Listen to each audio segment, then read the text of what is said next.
Welcome to the program. It's a great joy and privilege for me to be with you on this program. இந்த நிகழ்ச்சிக்கு உங்களை வரவேற்கிறேன். இந்த நிகழ்ச்சியிலே உங்களோடு கூட இணைந்திருப்பதிலே மிகுந்த மகிழ்ச்சி அடைகிறேன். Let's bow our heads and pray. தலைகளை தாழ்த்தி ஜெபிப்போம். Most gracious Father, we thank you for this time as we come around your word. கிருபையின் பிதாவே, இந்த வேளையிலே உம்முடைய சமூகத்திற்கு வருகிறோம். Lord, speak to us through your word. Help us frame our life according to your word. In Jesus' precious name, Amen. அன்பின் பிதாவே, உம்முடைய நாமத்தினால் சமூகத்திற்கு வருகிறோம். உம்முடைய வார்த்தையை புரிந்து கொள்ள எங்களுக்கு உதவி செய்யும். எங்கள் வாழ்க்கையை உம்முடைய வார்த்தை கொண்டு கட்டமைக்க எங்களுக்கு உதவி செய்யும். You know, in life, we go through difficult times and problems, and we begin to ask the question, where is God in my problems, in my difficulties, in my sickness? நம்முடைய வாழ்க்கையில் நமக்கு சில நேரங்களிலே கடினமான சூழ்நிலைகளும் பிரச்சனைகளும் வருகிறது உண்டு. அந்த பிரச்சனையின் உபத்திரவத்தின் நடுவிலே, வியாதியின் படுக்கை நடுவிலே நாம் கேள்வி கேட்கிறது உண்டு, என் வாழ்க்கையில் இந்த பிரச்சனை நடுவில் தேவன் எங்கே இருக்கிறார் என்று. Today we are going to look at two stories from the Bible. இந்த நாளிலே ரெண்டு சம்பவங்களை வேதத்திலிருந்து நாம் பார்க்க இருக்கிறோம். Acts chapter 7 verses 9 to 10. அப்போஸ்தலர் நடபடிகளின் புத்தகம் 7வது அதிகாரம் 9ஆம் 10ஆம் வசனம். And the patriarchs became envious, sold Joseph into Egypt, but God was with him and delivered him out of all his troubles and gave him favor and wisdom in the presence of Pharaoh, king of Egypt, and he made him governor over Egypt and all his house. 9ஆம் வசனம்.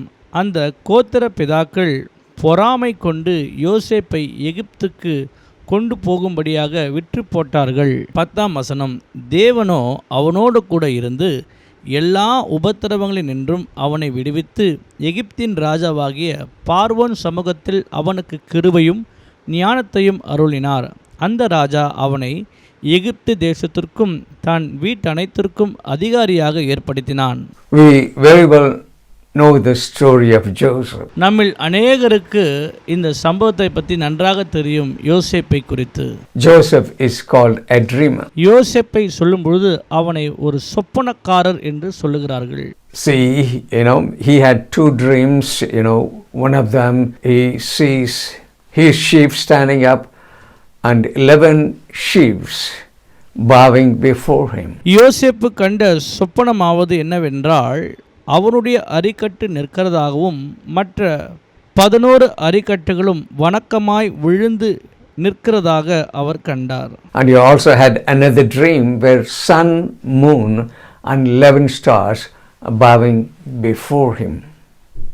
மற்றொரு சொப்பனம் என்னவென்றால், சூரியனும் சந்திரனும் மற்ற 11 நட்சத்திரங்களும் அவருக்கு முன்பதாக வணக்கமாய் விழுந்து இருக்கிறதாக. He shared this dream with his brothers and his family, and they were not happy. இந்த சொப்பனத்தை குறித்து அவர் தன்னுடைய சகோதரர்களிடத்திலும் குடும்பத்தாரோடும் பகிர்ந்து கொள்ளும் பொழுது அவர்கள் இதை குறித்து மகிழ்ச்சியாய் இருக்கவில்லை. They hated him so much. அவருடைய குடும்பத்தார் யோசேப்பை மிகவும் வெறுத்தார்கள். One day he goes to see his brothers feeding the flocks in the field. நிலத்திலே தன்னுடைய சகோதரர்கள் கால்நடைகளை மேய்த்து கொண்டிருந்த அந்த தருணத்திலே அவர்களை சந்திக்கும்படியாக அவர் புறப்பட்டு போகிறார். As soon as they saw Joseph, they planned to get rid of him. அவர்கள் சொப்பனக்காரராகிய யோசேப்பு வருகிறதை பார்த்து அவர்களிடத்திலிருந்து விலகி இருக்க வேண்டும் என்று நினைக்கிறார்கள். And then to make the story short, they finally decided to throw him in a pit. நான் இந்த சம்பவத்தை உங்களுக்கு சுருக்கமாய் சொல்லுகிறேன். கடைசியாக அவர்கள் அவனை ஒரு குழியிலே போட்டு விடுகிறார்கள். Later on we see they felt sorry and they picked him up from the pit and sold him to traveling merchants or traders. பின்பதாக யோசேப்பை அந்த குழியிலிருந்து அவர்கள் மனமிறங்கி எடுத்து வியாபாரம் செய்ய போகிற அந்த வழியாய் போன இஸ்மவேலர்கள் இடத்திலே அவனை விற்று விட்டார்கள். So we see Joseph goes to Egypt and is auctioned as a slave. நாம் இங்கே பார்க்கிறோம், யோசேப்பு எகிப்திற்கு அடிமையாக இங்கே விற்கப்பட்டிருக்கிறார். And the captain of the guard, Potiphar, he buys him. எகிப்து தேசத்திலே அவனை விற்கும் பொழுது போத்திபார் என்கின்றவர் யோசேப்பை விலைக்கு வாங்குகிறார். He was doing well in Potiphar's house. போத்திபாருடைய வீட்டிலே யோசேப்பு நல்ல வேலை செய்து கொண்டிருக்கிறார். Later on, you see he was falsely accused that Joseph was about to rape Potiphar's wife. As a result, he is thrown into the prison. பின்பதாக யோசேப்பின் மீது ஒரு குற்றச்சாட்டு எழும்புகிறது. அது என்னவென்றால் போத்திபாரனுடைய மனைவியை யோசேப்பு கற்பழித்ததாக குற்றச்சாட்டி அவரை சிறைச்சாலைக்குள்ளாக அனுப்புகிறார்கள். He had, lovely dreams, but we see him in trouble. மிக அருமையான சொப்பனத்தை தான் அவர் கண்டார். ஆனாலும் அவருடைய வாழ்க்கை மிகவும் கடினமாய் மாறிவிட்டது. But you see, in every aspect of his life, he recognized God, and Bible says God was with him. யோசேப்பின் வாழ்க்கையில் தன்னுடைய எல்லா சூழ்நிலைகளிலும் அவர் தேவனை நன்றாக அறிந்தவராய் இருந்தார். அது மாத்திரமல்ல, வசனம் சொல்லுகிறது கர்த்தரும் அவனுடனே கூட இருந்தார் என்று. Where is God when you go through your problem? God is with you. உங்களுடைய வாழ்க்கையில் பிரச்சனையின் நடுவிலே தேவன் எங்கே இருக்கிறார் என்றால் கர்த்தர் உங்கள் கூட தான் இருக்கிறார். See, later on we see Pharaoh gets angry and he throws his baker and his butler into the prison. பின்பதாக நாம் பார்க்கிறோம், பார்வோன் தன்னிடத்தில் வேலை செய்கிறதான அந்த சமையல்காரரையும் அந்த சிறைச்சாலைக்குள்ளாக போட்டு விடுகிறதை. And we know that baker and the butler, they have a dream, and Joseph interprets the dream. It happens according to what Joseph said, the way he interpreted it happened according to that. ராஜாவினிடத்தில் பணி செய்த அந்த 2 பேரையும் சிறைச்சாலையில் போட்டு விடுகிறார்கள்.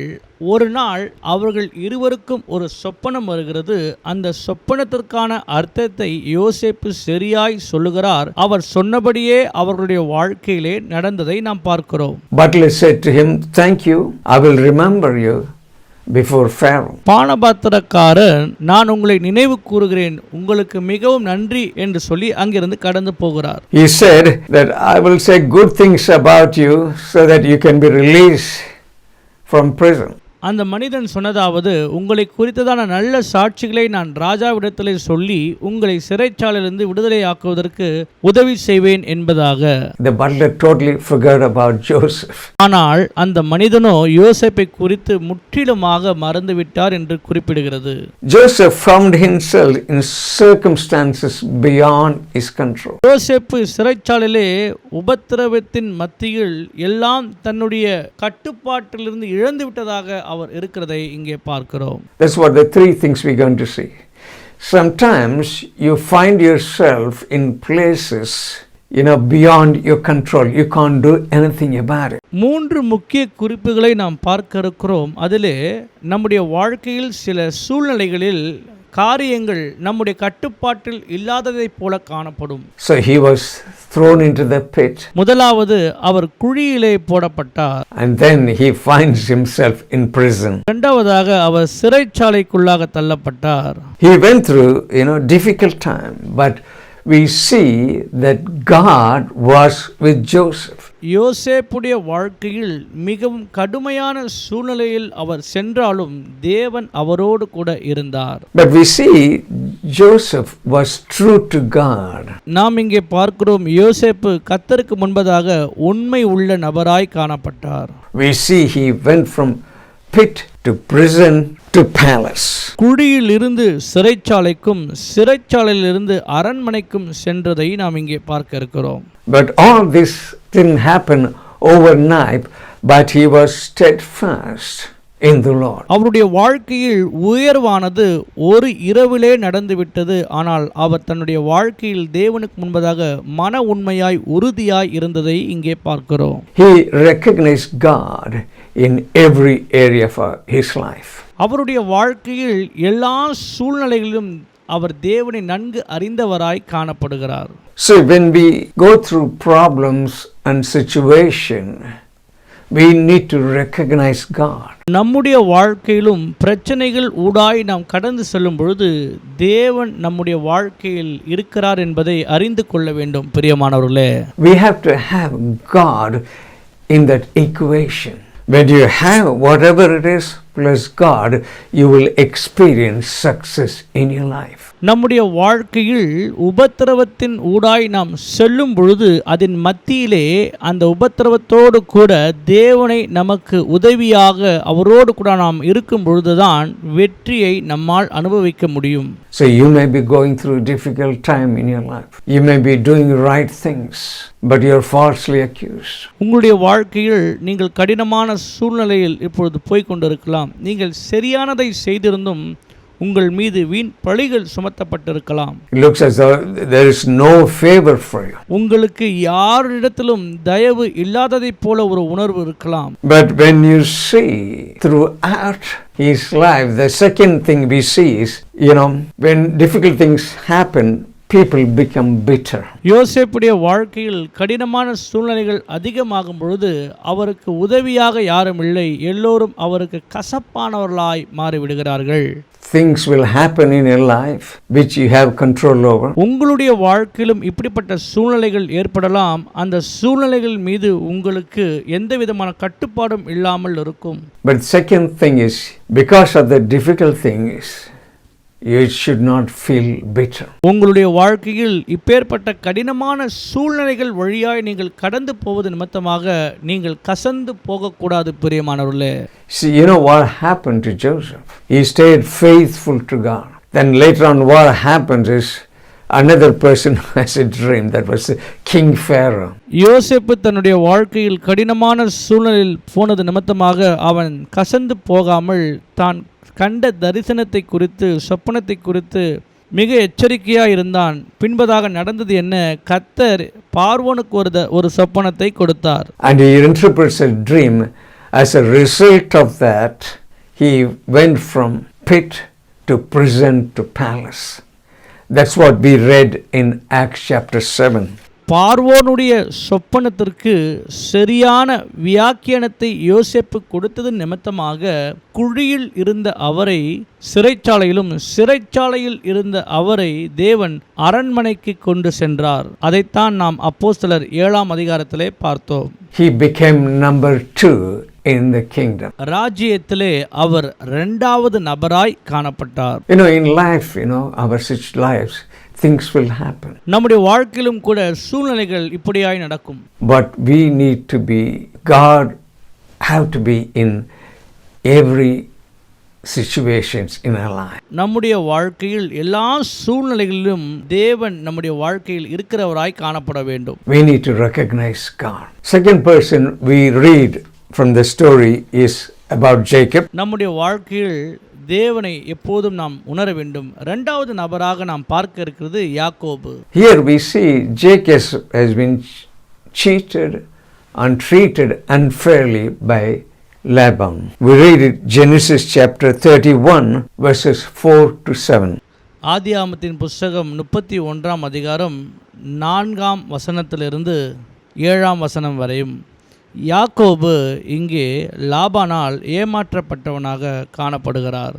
So Jacob sent and called Rachel and Leah to the field to his flock and said to them, I see your father's countenance that is not favorable toward me as before, but God of my father has been with me.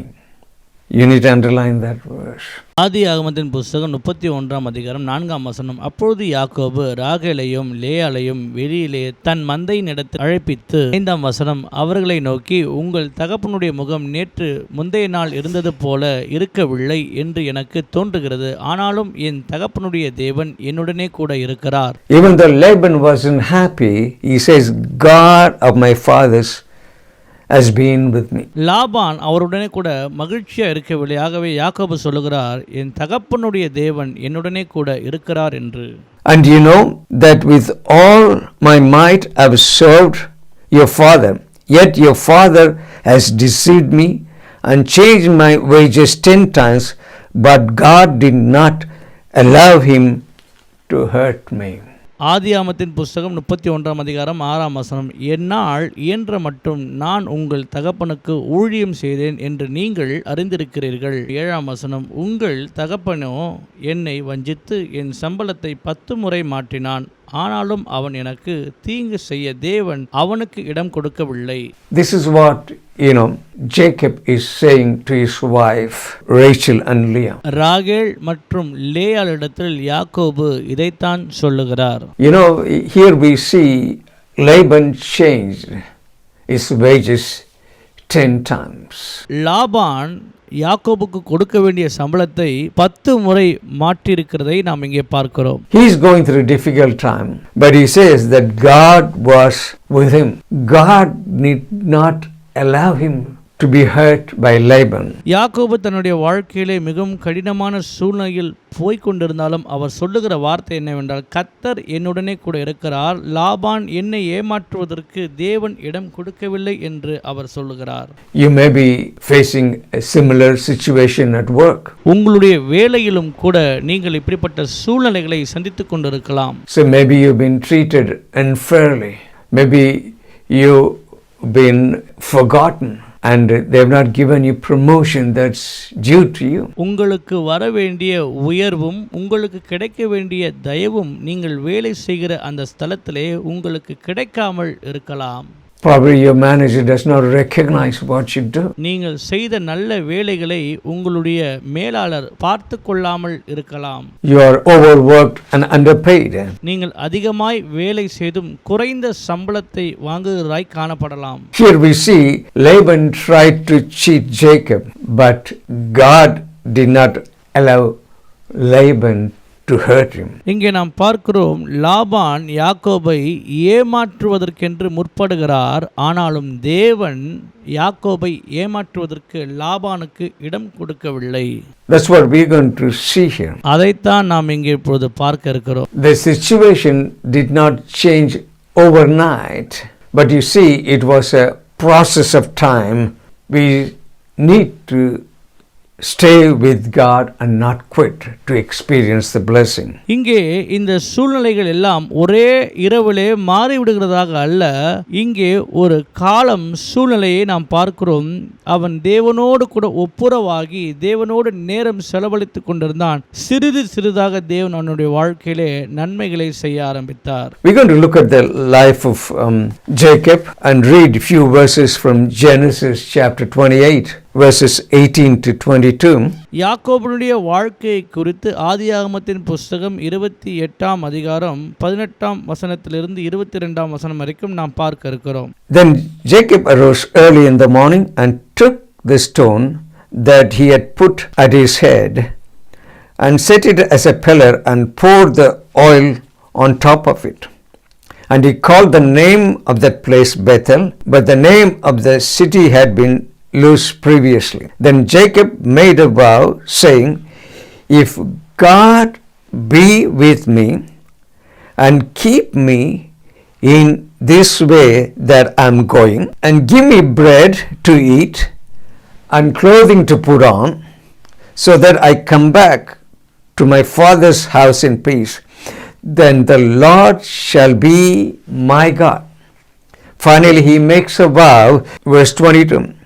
And this stone which I have set as a pillar shall be God's house, and all that you give me, I will surely a tenth to you. ஆதியாகமத்தின் புஸ்தகம் 28 அதிகாரம் 18 வசனம். அதிகாலையிலே யாக்கோபு எழுந்து தன் தலையின் கீழ் வைத்திருந்த கல்லை எடுத்து அதை தூணாக நிறுத்தி அதன் மேல் எண்ணெயை வார்த்து 19 வசனம். அந்த ஸ்தலத்திற்கு பெத்தேல் என்று பெயரிட்டான். அதற்கு முன்னே அவ்வூருக்கு லூஸ் என்னும் பேர் இருந்தது. 20 வசனம். அப்போது யாக்கோபு, தேவன் என்னுடனே இருந்து நான் போகிற இந்த வழியிலே என்னை காப்பாற்றி உண்ண ஆகாரமும் உடுக்க வஸ்திரமும் எனக்கு தந்து 21 வசனம். என்னை என் தகப்பன் வீட்டுக்கு சமாதானத்துடனே திரும்பி வர பண்ணுவாரானால் கர்த்தர் எனக்கு தேவனாயிருப்பார். 22 வசனம். நான் தூணாக நிறுத்தின இந்த கல் தேவனுக்கு வீடாகும். தேவரீர் எனக்கு தரும் எல்லாவற்றிலும் உமக்கு தசமபாகம் செலுத்துவேன் என்று சொல்லி பொருத்தனை பண்ணி கொண்டான். Here Jacob is making a vow. யாக்கோபு தன் தேவனுடனே கூட பொருத்தனையை செய்தார். We are going to briefly look at Jacob. Jacob, chapter 28, we see Jacob is going on his way to Laban's house. யாக்கோபுடைய வாழ்க்கை குறித்து நாம் இங்கே பார்க்கும் பொழுது ஆதியாகமத்தின் புஸ்தகம் 28ஆம் அதிகாரத்தில் யாக்கோபு தன் வீட்டிலிருந்து லாபானுடைய வீட்டிற்கு கடந்து செல்லுகிறார். On his way, the scripture says he slept in certain place. வசனம் இவ்விதமாய் சொல்லுகிறது, அவர் ஒரு இடத்திலே படுத்து நித்திரை செய்கிறார் என்று.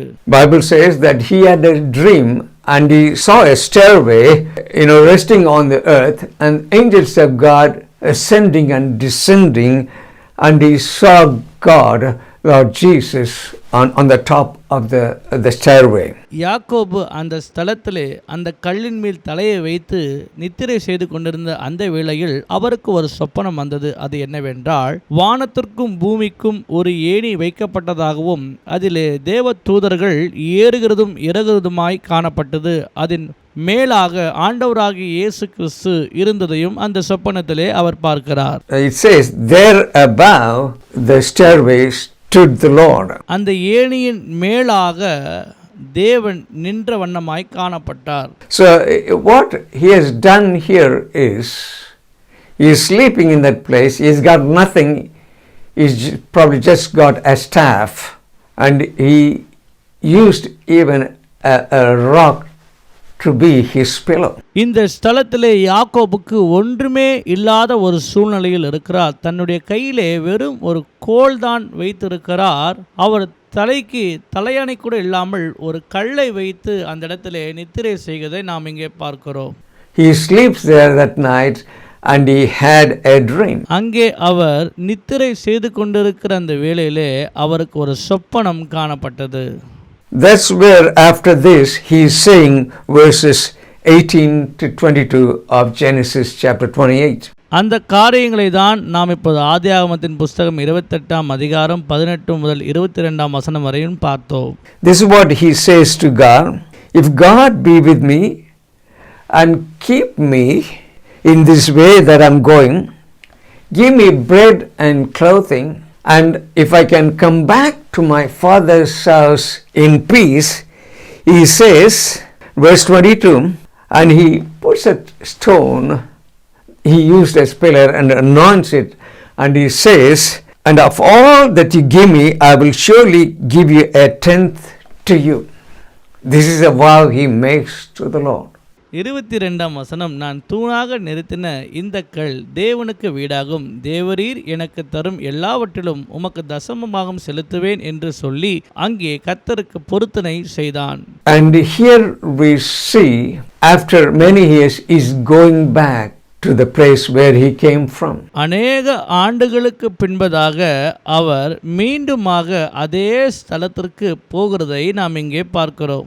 When he goes back, we see in every aspect of his life, he gave a tenth to God. That's what he made a vow, isn't it? இப்படி அவர் மீண்டுமாக அந்த இடத்திற்கு வரும்பொழுது ஒரு காரியத்தை நினைவு கூறுகிறார்.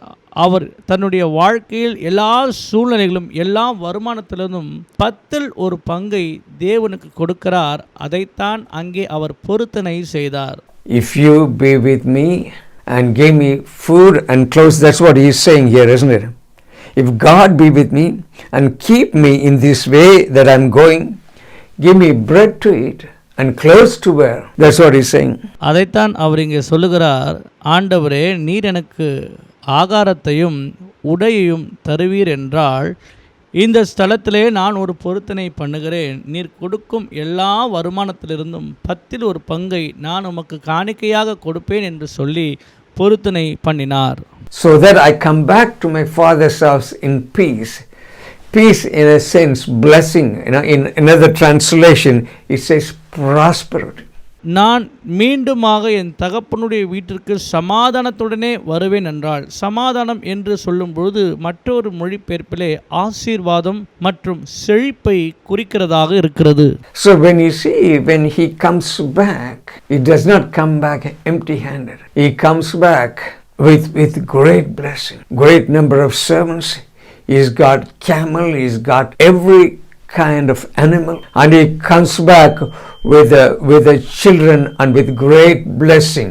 அவர் திரும்ப வரும் பொழுது இரு பரிவாரத்தோடு கூட அநேக ஆசீர்வாதங்களோடு கூட அநேக மிருக ஜீவன்கள் அநேக வேலைக்காரர் வேலைக்காரிகள் என்று சொல்லி பெரும் ஆசீர்வாதத்தோடு திரும்பி வருகிறதை நாம் இங்கே பார்க்கிறோம். We see God did not turn his situation around overnight. பார்க்கிறோம் யாக்கோபுடைய வாழ்க்கையிலே தேவன் எல்லா சூழ்நிலைகளையும் ஒரு இரவிலே மாற்றிவிடவில்லை.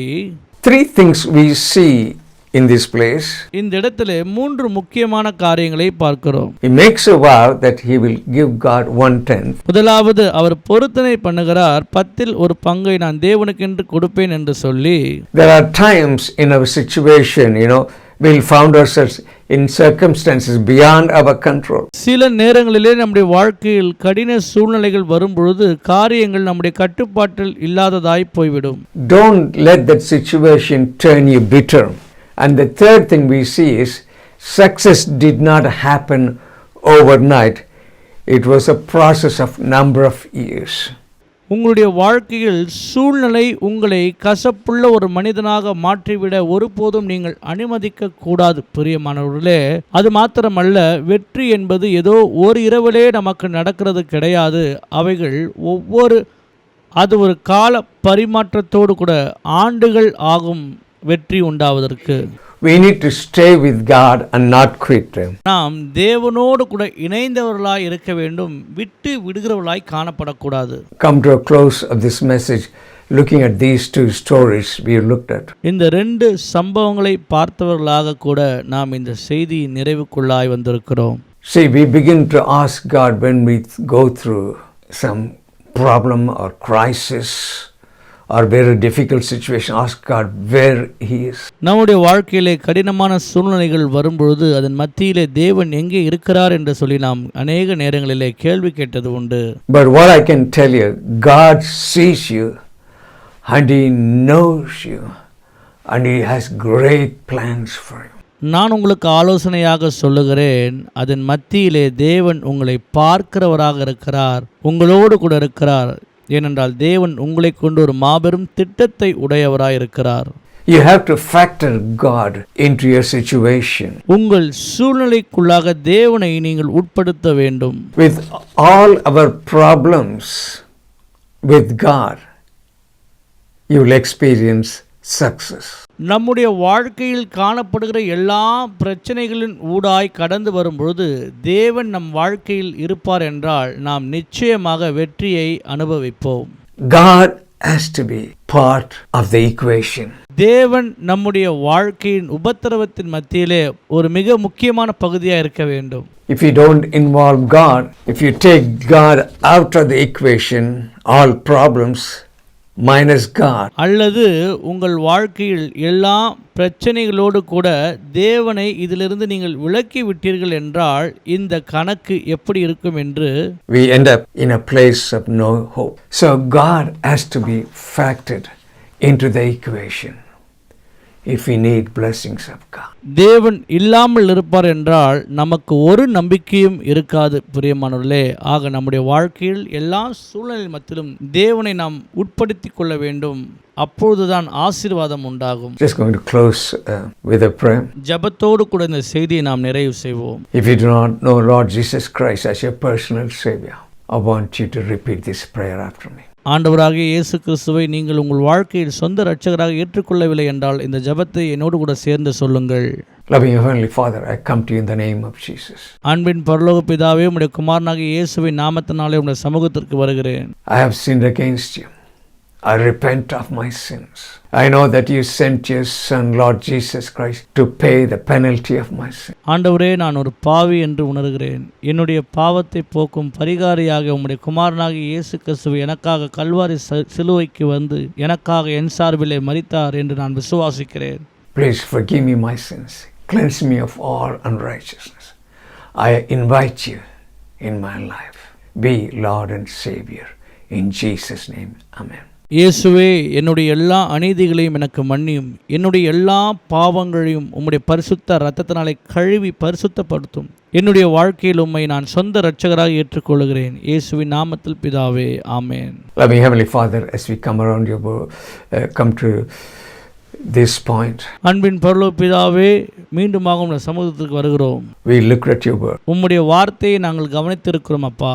We looked at these two stories. நாங்கள் இந்த 2 சம்பவங்களையும் பார்த்தோம். When we have you in our problems and in our struggles, you will bring us through to victory. எங்கள் வாழ்க்கையில் காணப்படுகிற பிரச்சனைகள் மத்தியிலே நாங்கள் உம்மை பார்க்கும்போது அதிலிருந்து நீர் எங்களை விடுதலையாக்குகிறீர். Lord, I pray for each and every individual. Lord, I pray, touch and meet all their needs, Father.